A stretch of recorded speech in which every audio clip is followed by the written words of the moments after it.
매일 성경의 순서에 따라서 새벽마다 신명기 말씀을 통해서 하나님을 만나고 있습니다. 광야 여정을 회고하는 모세의 첫 번째 설교에 이어서 오늘은 그 두 번째 설교의 시작 부분입니다. 두 번째 설교의 핵심은 율법입니다. 율법 하면 무엇이 떠오르시나요? 앞서 40절에서 우리는 그 율법을 주신 이유가 하나님이 우리에게 복 주시기 위함이라는 것을 배웠습니다. 그런데 실제로는 이 율법이 우리가 하나님께로 가까이 나아가는데 방해가 된다는 것을 저는 성도님들을 만나면서 또 제 자신을 돌아볼 때 많이 느낍니다. 다 지킬 자신이 없어서 교회를 다니기가 두려워요.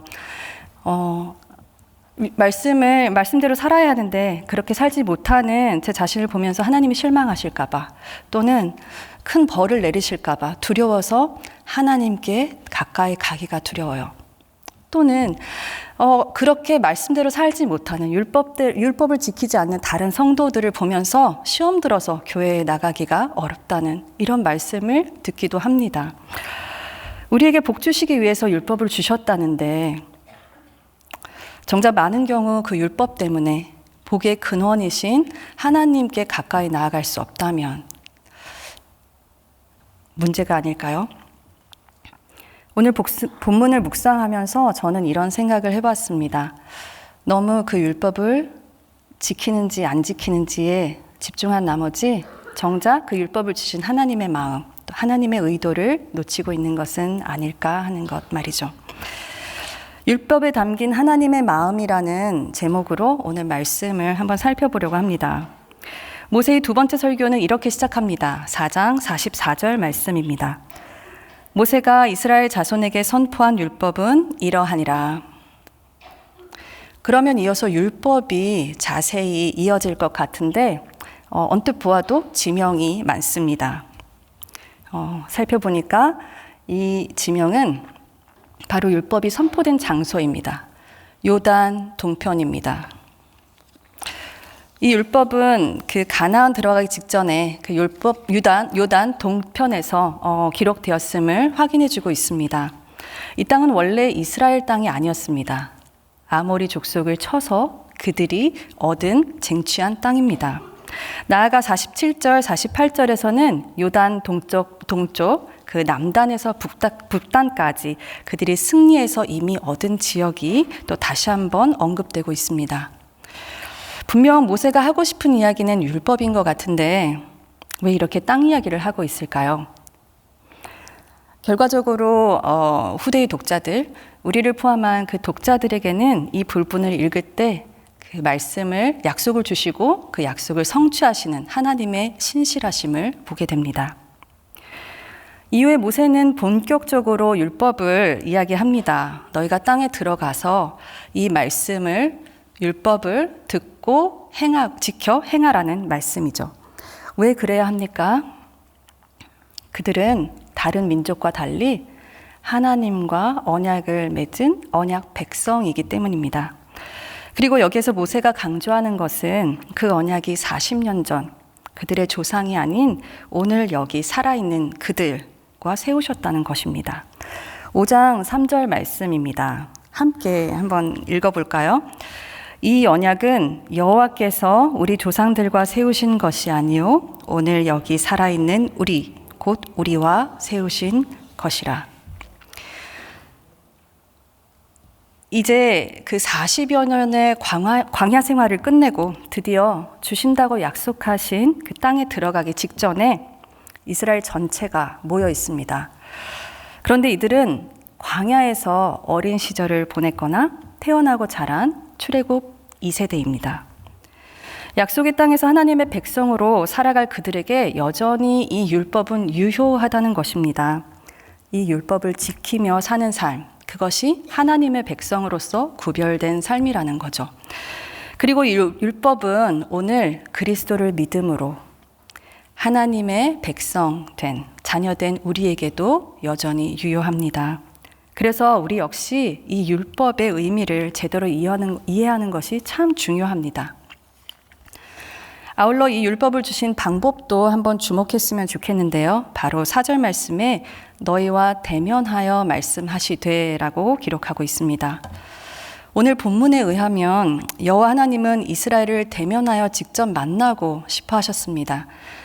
하지만 그들이 두려워하여 모세를 통해서 그 말씀을 전해주셨다는 것입니다. 하나님은 우리를 만나기를 원하시는 분입니다. 그것도 얼굴을 대하여 만나고 싶어 하십니다. 그것이 하나님의 마음입니다.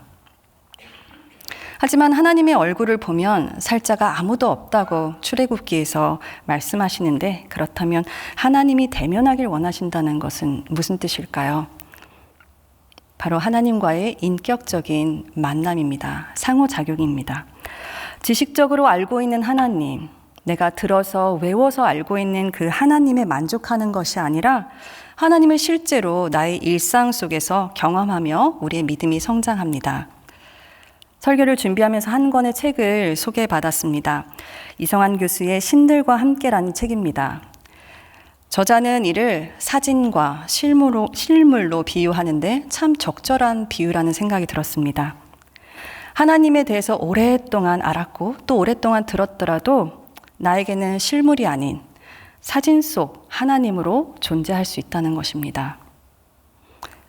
하지만 이제는 그리스도께서 낮아지셔서 우리와 맞추어 주심으로 누구나 그리스도 안에서 주님과 그런 인격적인 사귐이 가능해졌습니다. 놀라운 건 그 누구도 결코 그럴 만한 존재가 아니라는 것입니다. 아무리 훌륭한 사람이라도 그렇다고 전지전능하신 그 하나님과 대면할 만큼 충분히 탁월한 사람은 없습니다.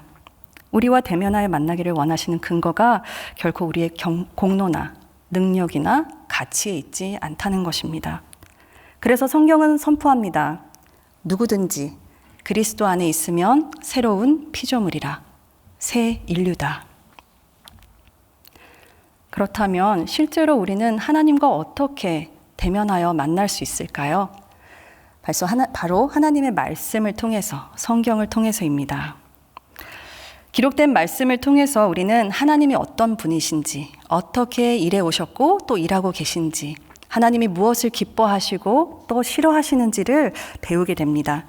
그렇게 하나님을 알아갈수록 수천 년 전에 역사 속에서 일하신 그 하나님이 지금 이 시대, 이 열방 가운데, 그리고 나의 일상 속에서 어떻게 일하시는지를 주목하게 됩니다.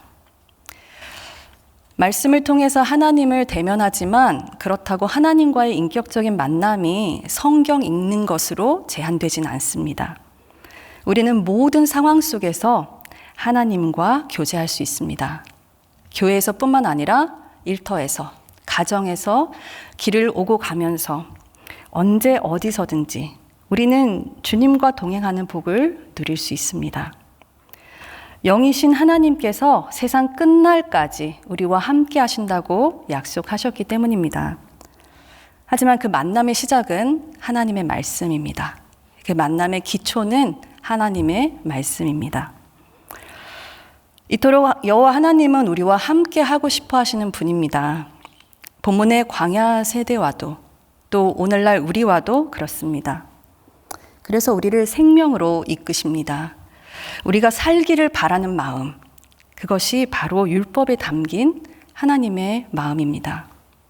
5장 6절 말씀입니다. 나는 너를 애굽 땅 종 되었던 집에서 인도하여 낸 내 하나님 여호와라. 지금 청중은 광야 세대입니다. 하지만 하나님은 그들이 언약을 맺은 신이 여러 재앙을 통해서 그 이집트 신들을 무력하게 했던 초월자이심을 다시 한번 기억하게 합니다. 그리고 이어서 명령하십니다. 5장 7절 첫 번째 계명입니다. 나 외에는 다른 신들을 내게 두지 말지니라. 여호와 하나님이 말씀하십니다. 나만 섬겨라. 하나님 한 분으로 충분하다는 말씀입니다. 인류 역사를 보면 그 시대 또 그 지역을 지배했던 세계관이 있습니다. 오늘날은 흔히 포스트 모더니즘이라고 하죠. 너도 맞고 나도 맞고 서로 인정하고 또 존중하는 것 같아서 좋아 보이는 문화. 하지만 이런 대세 속에서 예수 그리스도를 진리로, 그 예수 그리스도만이 진리라고 선포하는 것은 굉장히 폐쇄적으로 보이고 또 배타적으로 질타받기도 합니다. 그래서 이미 그리스도를 구주로 영접한 성도님들이 그 믿음을 지키기란, 또 나아가서 담대히 복음을 전하기란 결코 쉬운 일이 아닙니다. 고대 근동 문화 속에서 살아간 그 광야 세대에게도 이 첫 번째 계명은 큰 믿음을 요구하는 것이었습니다. 당시 신에 대한 이해가 하나님이 말씀하시는 것과는 전혀 달랐기 때문입니다. 고대인들은 거의 모든 일을 신과 결부시켰습니다. 민족 간의 대립도, 또 출애굽 사건도 신들의 전쟁이라고 믿었습니다. 하지만 그들의 신들은 모두 한계가 있었습니다. 그 지역을 다스리는 신, 그 영역을 다스리는 신, 이렇게 말이죠. 그래서 신들은 많이 믿을수록 좋다고 믿었습니다. 그렇기 때문에 오직 한 분을 섬긴다는 것은 굉장히 큰 모험이었고 매우 혁명적인 것이었습니다. 믿음이 쉽게 생기지 않는 것이 어쩌면 당연했습니다. 언약 백성임에도 넘어지고 또 넘어질 것을 하나님은 알고 계셨습니다. 하지만 하나님은 이 어려운 계명을 지키라고 주십니다. 우리가 사는 유일한 길이기 때문입니다. 마찬가지로 두 번째 계명도 율법을 처음 받은 그 출애굽 세대나 오늘 본문의 청중인 광야 세대에게도 너무 큰 도전이었습니다. 8절, 9절 상반절 말씀입니다. 너는 자기를 위하여 새긴 우상을 만들지 말고 위로 하늘에 있는 것이나 아래로 땅에 있는 것이나 땅 및 물속에 있는 것에 어떤 형상도 만들지 말며 그것들에게 절하지 말며 그것들을 섬기지 말라. 신의 존재를 신상으로 확인했던 그 고대 근동에서 하나님은 백성들에게 어떤 형상도 만들지 말라라고 명하십니다. 당시 청중에게는 어떻게 받아들여졌을까요? 하나님이 우리랑 함께하지 않으신다는 걸까? 약속은 주셨지만 막상 이제 저 강대한 민족들과 싸울 때 그 전쟁에는 우리끼리 나가라는 말씀인가? 이렇게 생각한 건 아닐까요? 이 두 번째 계명을 통해서 하나님은 언약 백성이 살 수 있는 세 가지 방법을 가르쳐 주십니다. 첫째, 자기를 위해서가 아니라 하나님 중심의 삶을 살라. 두 번째, 그 어떤 피조물도 너희를 구원할 신이 되지 못한다. 세 번째, 하나님의 임재를 형상으로 증명할 수 없다는 것입니다. 이 두 번째 계명을 통해서 혹시나 내가 가짜 신을 예배하고 있는 것은 아닌가? 하나님을 잘못된 방법으로 예배하고 있는 것은 아닌가 철저히 돌아보라는 말씀입니다. 이것이 하나님의 언약 백성이 살 수 있는 유일한 길이기 때문입니다.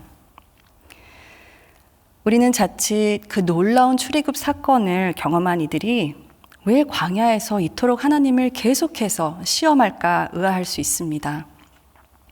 애굽에서도 광야에서도 보이는 형상이 없이도 신이 그들과 함께 하심을 믿기까지는 그들에게는 많은 경험이 필요했습니다.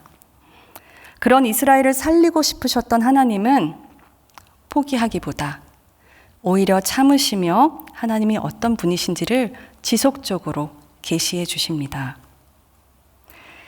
율법에 담긴 하나님의 마음이 무엇입니까? 하나님은 하나님의 백성이 살기를 원하셨습니다. 하나님 한 분으로 충분하다는 것 알기를 원하셨습니다. 하나님과 인격적인 만남을 갖기를 원하셨습니다. 하나님이 지키시고 하나님이 보호하시고 하나님이 인도하시고 하나님이 동행하시고 이것으로 충분하다는 것을 가르쳐주고 싶으셨던 것입니다. 모든 신들보다 뛰어나신 여호와 하나님, 유일하게 구원하실 수 있는 하나님은 그분의 백성이 간절히 살기를 바라셨고 그래서 그 길을 아들 예수 그리스도의 죽음과 부활을 통해서 열어주셨습니다. 누가복음 15장 그 탕자의 비유에서 보면 둘째 아들은 아버지의 유산만 있으면 어디에서든지 더 잘 살 수 있을 거라고 믿었습니다. 하지만 결국 그 아들이 살 수 있는 길은, 유일한 길은 아버지께로 돌아오는 것이었습니다.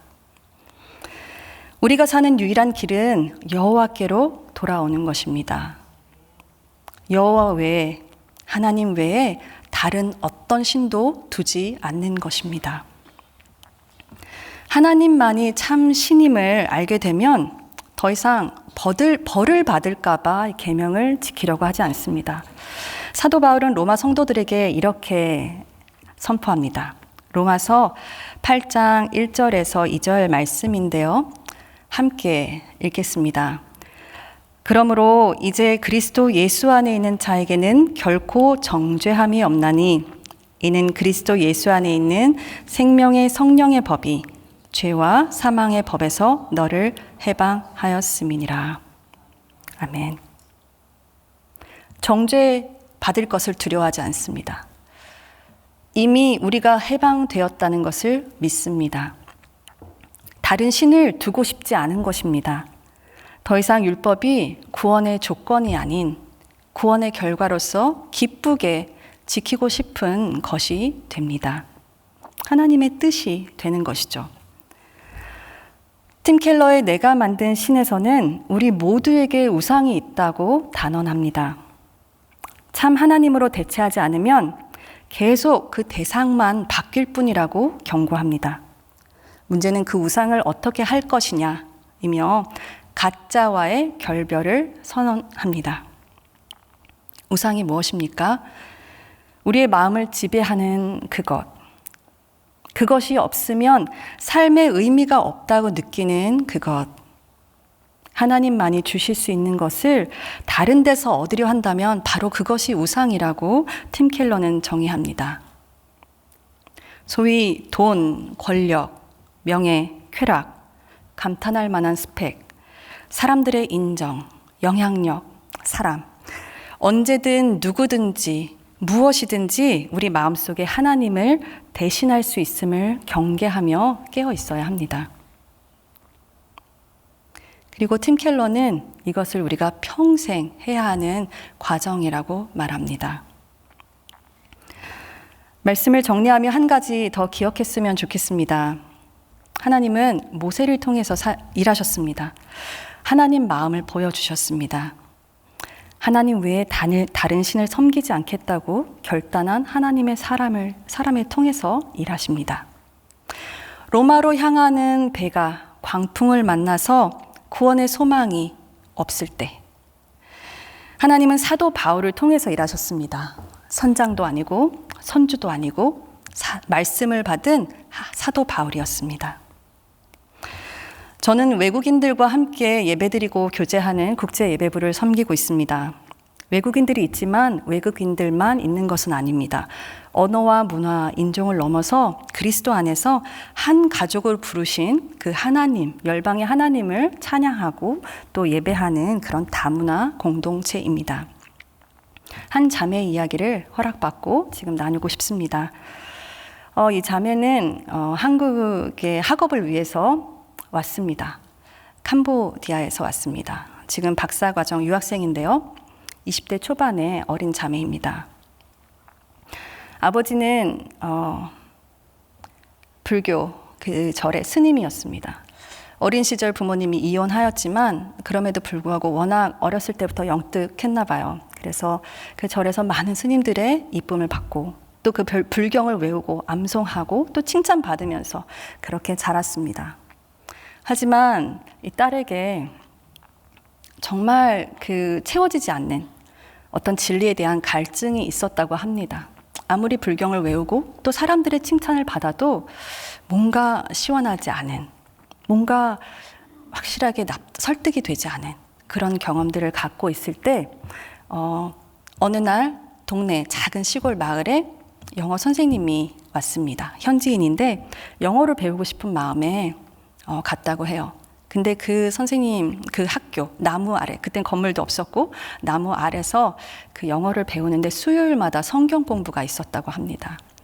근데 어렸을 때부터 절에서 아버지 주변 사람들로부터 절대 교회를 가서 기독교를 믿어서는 안 된다. 예수를 믿어서는 안 된다. 그러면 너가 죽는다라는 말을 들어왔기 때문에 성경 공부는 절대 가지 않고 가지 않으리라 다짐하며 영어만 열심히 공부했다고 합니다. 하지만 시간이 지나서 어느 날 한번 가고 싶은 마음이 들었대요. 그래서 수요일 날 본인도 모르게 이끌려서 성경 공부를 갔습니다. 그 첫날 그 말씀이 창세기 1장 1절 태초에 하나님이 천지를 창조하시니라.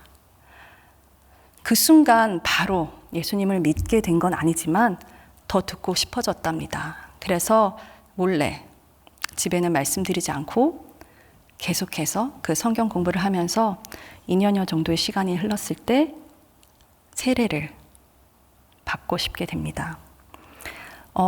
너무 두려운 나머지 집에는 계속해서 말하지 못하고 세례 전날, 받기 전날 어머니에게 나 내일 세례 받고 싶다고, 예수를 믿고 싶다고. 어머니의 반응은 어땠을까요? 사랑하는 막내딸, 절대 안 된다. 네가 만약에 내일 세례를 받으러 가면 너는 더 이상 내 딸이 아니다. 너무 두려웠지만 그럼에도 불구하고 하나님을 포기할 수 없어서 다음날 그 먼 길을 자전거를 타서 교회를 가서 세례를 받았다고 합니다. 그게 15살 때 일입니다.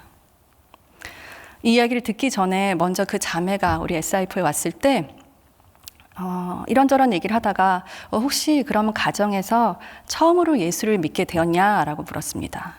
그때 그 자매가 이야기하기를 아니요, 우리 집안에서 첫 성도가 아니라 우리 마을 전체에서 처음 세례 받았습니다. 지금 어머니는 교회를 다니고 계시고 우리 공동체는 계속해서 그 자매가 요청한 대로 그 가족의 구원을 위해서 기도하고 있습니다. 오직 하나님만 섬기기로 결단한 한 자매를 통해서 하나님은 가족 구원을 이루어 가시고 또 마을을 구원해 가 계십니다. 오늘 장흥으로 또 통영으로 선교팀이 출발합니다. 그리고 국내 해외의 여러 선교팀들이 교회의 장소 예약이 어려울 정도로 선교 준비에 여념이 없습니다.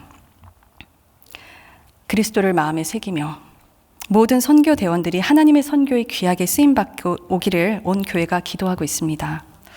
오늘 이 말씀을 기억하면서 먼저 모든 선교 대원들을 위해서 함께 기도했으면 좋겠습니다. 그리스도 안에서 선교팀이 하나 되고 또 대원 한 사람 한 사람 오직 주님만 섬기기를 결단하며 선교에 임하도록, 그리고 선교 대원들이 밟는 모든 땅마다 복음의 능력으로 우상들이 무너지고 하나님의 구원이 이루어지기를, 그리고 모든 선교 대원들의 건강과 안전을 위해서 함께 기도하겠습니다. 아울러 각자 가져오신 기도 제목과 함께 우리 자신을 위해서 기도했으면 좋겠습니다. 우리를 살리시기 위해 율법을 주신 그 하나님을 신뢰하며 하나님 한 분만으로 충분합니다. 그것을 고백하며 믿음으로 고백하며 내 안에 나도 모르게 숨어있는 우상들이 있다면 그것을 분별하게 하셔서 주님께 회개하고 돌아올 수 있도록, 그리스도 안에서는 결코 정죄받음 없음을 믿고 살아계신 하나님과의 인격적인 사귐 가운데 참 생명을 누리도록 함께 기도하시겠습니다. 거룩하신 하나님 아버지 주님 감사합니다.